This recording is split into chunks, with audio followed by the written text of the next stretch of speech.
কেমন আছো তুমি? হয়তো ভালো আছো তাকে নিয়ে, যে এখন তোমার প্রিয় মানুষ। সেদিন হঠাৎ তোমার কথা ভীষণ মনে পড়ছিল। আচ্ছা, তুমি কি আমাকে সত্যিই ভুলে গেছো? ভুলে যাওয়াটাই স্বাভাবিক, কারণ এখন তো আর আমাকে তোমার প্রয়োজন হয় না। আচ্ছা, তোমার মনে পড়ে আমাদের প্রথম দেখার কথা? তোমাকে আমি হাঁটাতে হাঁটাতে নিয়ে এসেছিলাম, আর তুমি পা ব্যথায় রেগে গিয়েছিলে, কারণ তুমি তো আবার স্যান্ডেল পরে হাঁটতে পারতে না, কষ্ট হতো তোমার। তুমি তখন রেগে গিয়ে তোমার হাঁটতে কষ্ট হচ্ছিল বলে মজা করে বলেছিলে, যাও, তোমার সাথে ব্রেকআপ। আর আজ দেখো, তোমার সেই মজা করে কথাটাই সত্যিতে পরিণত হলো। ওই দিন ভেবেছিলাম ইচ্ছা মতো কান্না করব, কিন্তু পারিনি। কেন জানো? আসলে এত পরিমাণ কেঁদেছি, এখন আর চাইলেও কান্না করতে পারি না।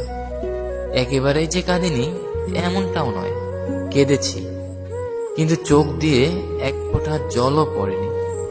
আসলে এখন আমার চোখের জলও জানে কি লাভ ঝরে। যার জন্য ঝরবো সেই তো আর নেই। দেখেছ, চোখের জলও এখন আমাকে বোঝে, কিন্তু তুমি আমাকে কোনো দিনও বোঝনি, আর বোঝার চেষ্টাও করনি কোনোদিন।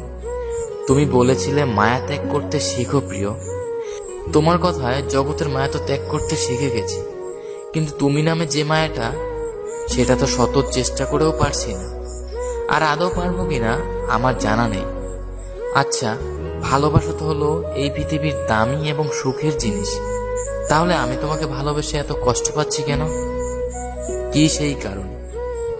ও আচ্ছা, হয়তো আমার সত্যিকারের ভালোবাসার অধিকার নেই, তাই কষ্ট পাচ্ছি হয়তো।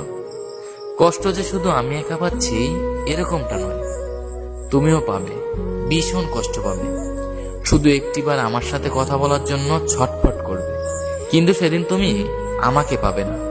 সেদিন বুঝবে কষ্টটা কি জিনিস। ভাবছো অভিশাপ দিচ্ছি?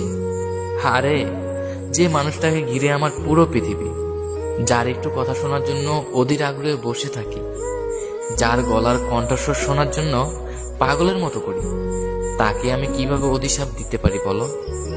আসলে এটাই বাস্তবতা। আর বাস্তবতা যে খুবই কঠিন, সেটা সবাইকে হাসি মুখে মেনে নিতে হবে।